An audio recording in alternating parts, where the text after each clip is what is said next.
একটি গাছে শত শত কাঁঠাল। গাছের গোড়া থেকে শুরু করে গাছের আগা পর্যন্ত ঝুলে আছে ছোট বড় মাঝারি সাইজের শত শত কাঁঠাল।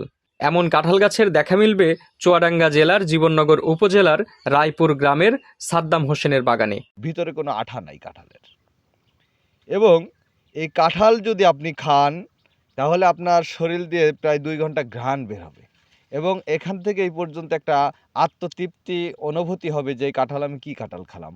এই জন্য এর অনেকগুলো বিশেষ বৈশিষ্ট্য আছে, এই জন্য আমরা ভিয়েতনামি গামলেস কাঁঠাল বলে থাকি। এটা লাগানোর তেমন কোনো একটা আলাদা পরিচর্যা নাই বা আলাদা কোনো নিয়ম নাই, দেশি কাঁঠালের মতো লাগালে হবে, এবং এটা 6 মাস থেকে ফল দিতে সক্ষম হয়। আঠাবিহীন 12 মাসি ভিয়েতনামি এই জাতের কাঁঠাল চাষ করে লাভবান হয়েছেন সাদ্দাম হোসেন।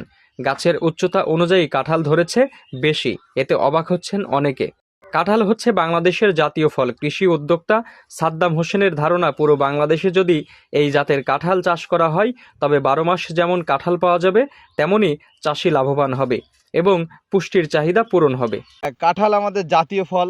কাঁঠালে অনেক পুষ্টিগুণ আছে যেটা আমরা কল্পনাও করতে পারবেন না। এটা আপনি যদি এঁচোড় খান তা আপনি বিশ্বাস করেন আপনার দেহে, মানব দেহে অনেক ধরনের কাজ করে, এবং এটা লাভজনক ফসল, এবং এটা 12 মাস আপনি গাছ থেকে কাঁঠাল পাবেন, এবং এটা অন্য কাঁঠাল থেকে কি বলবো অনেক অনেক হাজার ঘুরে একটা ভিন্নতা আছে। এটার স্বাদ বলেন, গুণ বলেন, রূপ বলেন, এবং এটার ভিতরে কোনো আঠা নাই।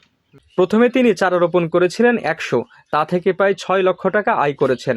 পরবর্তী সময় তিনি ওই গাছ থেকে গ্রাফটিং করে আরও 600 চারা রোপণ করেন। চিন্তা করলাম বাংলাদেশে 12 মাসি কাঁঠালের একটি চাহিদা আছে যেটা এসোর কাঁঠাল বলা হয়, এবং এটা পাকিয়েও খাওয়া যায়। তখন আমি ভিয়েতনাম থেকে আসলে চিন্তা করলাম যে এই ধরনের কাঁঠাল নিয়ে আসা যায় কিনা। তো আসলে পরবর্তীতে আমি সায়ন এসে এটা গ্রাফটিংয়ের চারা আমার।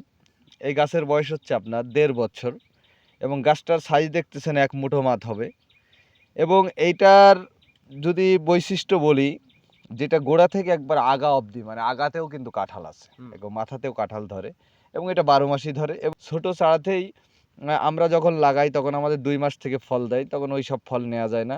তবে এটা 6 মাস থেকে আসলে কন্টিনিউ আপনার ফল দিতে থাকবে, একবারে 12 মাস কিন্তু আপনি দিতে পারবেন। এবং একটি গাছ থেকে যদি আপনি চিন্তা করেন, ব্যবসায়িক হিসেব করেন, তাহলে এই গাছ থেকে আপনি 6 থেকে 7,000 টাকা অনায়াসে আনসিজনে বিক্রি করতে পারবেন। আর যদি মনে করেন আপনি সিজনের, এই যে সিজনের যে কাঁঠালগুলো এখন আছে, এই যে ছোট ছোট গাছে কাঁঠাল, এইগুলা কিন্তু আপনি নিয়ে বিক্রি করতে পারবেন। যেহেতু দেশি কাঁঠাল আমাদের স্বাভাবিকভাবে 40 থেকে 50 টাকা বা 100 টাকা বিক্রি হয়। আর এখন কিন্তু আমরা যে কাঁঠালগুলো বিগত দিনতে আপনার বিক্রি করতেছি, এই যে কাঁঠালগুলো প্রায় আপনার অনলাইনে যদি বিক্রি করি 500 টাকা কেজি বিক্রি করেছি, এবং আমরা যদি বাইরের মুকামে বিক্রি করে থাকি তখন আমাদের 100 টাকা কেজি দেয় এসরে কাঁঠালগুলা। তো ওই হিসেব করলে একটা গাছ থেকে আপনার 10,000 টাকা আসলে অনায়াসে ইনকাম করা সম্ভব। আপনার বাগানে যদি 100 গাছ থাকে, 1 বিঘা বাগানে, আপনি দেখতেছেন এই গাছগুলো কিন্তু বিশাল বিস্তার হয় না। একটু ছোট্ট গাছেই কিন্তু আপনি দেখেন আগা থেকে একবারে গোড়া পর্যন্ত শত শত হাজার হাজার কাঁঠাল কিন্তু ধরে আছে। তার মানে যদি ওই চিন্তাধারা করি যে ব্যবসায়িক হিসেব, সেখানে যদি 10,000 টাকা আমরা ইনকাম করতে পারি, 100 গাছ থাকে, সেখানে কিন্তু 10 লক্ষ টাকা। এটা আসলে গল্প না, এটা বাস্তবে একটি আসলে এই কাঁঠাল চাষে লাভজনক। আসলে আমরা এখনো পর্যন্ত এই কাঁঠালকে প্রাধান্যতা দেই না, যে এটা কিন্তু আমাদের জাতীয় কাঁঠাল কিন্তু এটা। মুজাহিদ মুন্সি, বসন্ত নিউজ, চুয়াডাঙ্গা।